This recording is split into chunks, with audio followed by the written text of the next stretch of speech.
Assalamualaikum warahmatullahi wabarakatuh. Bagaimana kabar generasi Quran siang hari ini? Alhamdulillah, luar biasa.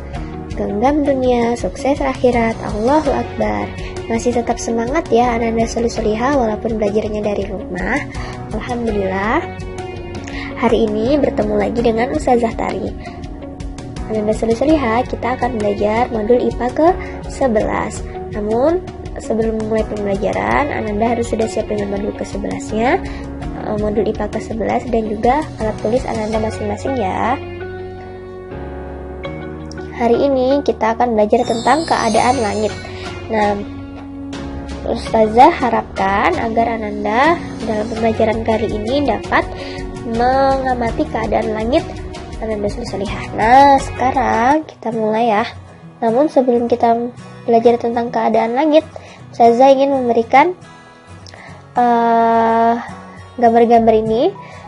Nah, memperlihatkan gambar-gambar ini kepada Ananda Solihah. Masih ingat tidak ya simbol-simbol ini dari gambar-gambar yang Ustazah perlihatkan dengan keadaan cuaca. Nah, di sini ada 5 gambar.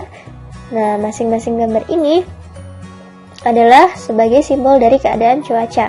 Nah, silahkan Ananda sebutkan di sini ya. Ustazah tunjuk ini nomor 1, nomor 2, nomor 3, nomor 4, nomor 5 dari kiri ke kanan ya. Nah, 1, 2, 3, 4, 5. Nah, dari 5 gambar ini silahkan Ananda sebutkan masing-masing keadaan cuaca berdasarkan gambar di sini.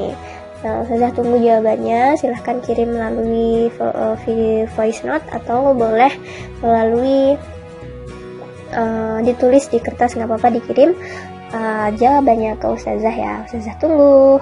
Nah, sekarang coba lihat gambar ini Ananda Solihah. Ini merupakan gambar awan yang ada di langit. Siapa yang sudah melihat sudah pernah melihat 3 jenis awan ini? Ada 3 jenis, ada yang tebal, ada yang berbentuk lapis-lapisan, ada yang seperti selaput kapas. Nah, sekarang mari kita cari tahu. Ternyata awan-awan ini memiliki namanya loh Ananda Solihah, memiliki nama. Nah, mari kita berkenalan dengan bentuk-bentuk awan ini ya. Yang pertama adalah awan yang bentuknya seperti gumpalan kapas. Nah, ini dinamakan sebagai awan cumulus. Nah, kalau awan yang tebal seperti gumpalan kapas namanya awan cumulus. Nah, awan cumulus ini biasanya menandakan cuaca yang cerah. Jadi kalau Anda melihat di langit itu ada awan yang seperti gumpalan kapas yang tebal berwarna putih, nah itu menandakan bahwa hari sedang cerah. Nah, kemudian yang kedua, di sini ada awan stratus. Nah, awan stratus itu apa Ustazah? Nah, awan stratus itu yang apabila kita melihat ke langit itu, kita melihat awan, nah awannya itu berbentuk seperti lembaran berlapis, nah membentang datar dan berwarna kelabu. Jadi warnanya tidak seputih dari awan yang sebelumnya, yaitu awan cumulus. Nah, kalau awan stratus itu berbentuk lembaran berlapis, kemudian warnanya agak kelabu. Nah, biasanya awan stratus ini merupakan penanda bahwa akan terjadi hujan atau akan turun hujan, gerimis ya. Nah, kemudian yang ketiga Ananda Solihah. Nah, awan yang seperti ini bentuknya indah sekali ya, Masya Allah. Ini merupakan awan berbentuk seperti serabut kapas. Nah, ini disebut sebagai awan sirus Ananda Solihah.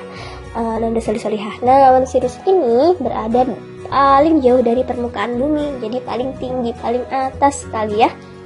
Nah, awan ini tidak menyebabkan terjadinya hujan. Nah, itu tadi 3 bentuk awan. Ada awan sirus seperti serabut yang tidak menyebabkan hujan, kemudian ada awan stratus yang berbentuk lembaran berlapis, kemudian berwarna kelabu. Nah, ini biasanya akan menandakan terjadinya gerimis atau hujan ya.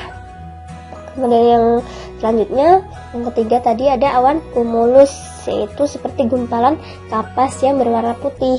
Nah, ini biasanya menandakan bahwa cuaca akan cerah.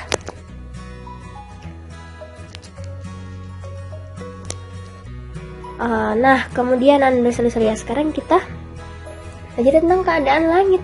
Nah, apa hubungannya awan-awan tadi dengan keadaan langit loh Ustazah? Nah, jadi Ananda Solihah, ketika kita melihat awan itu kan berada di langit, benar kan? Nah, keadaan langit ini dapat dijadikan acuan untuk mengetahui kondisi cuaca yang sedang terjadi. Nah, bahkan kita dapat memperkirakan kondisi cuaca loh dari cuaca yang akan terjadi dari yang melihat bentuk awan. Nah, Nanda Soli-Soliha, awan ini terbentuk dari uap air yang naik ke langit.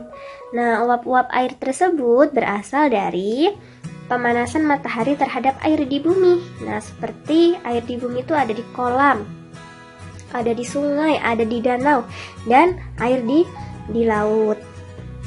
Semakin banyak uap air yang menjadi titik-titik air, maka semakin luas dan tebal keadaan awan.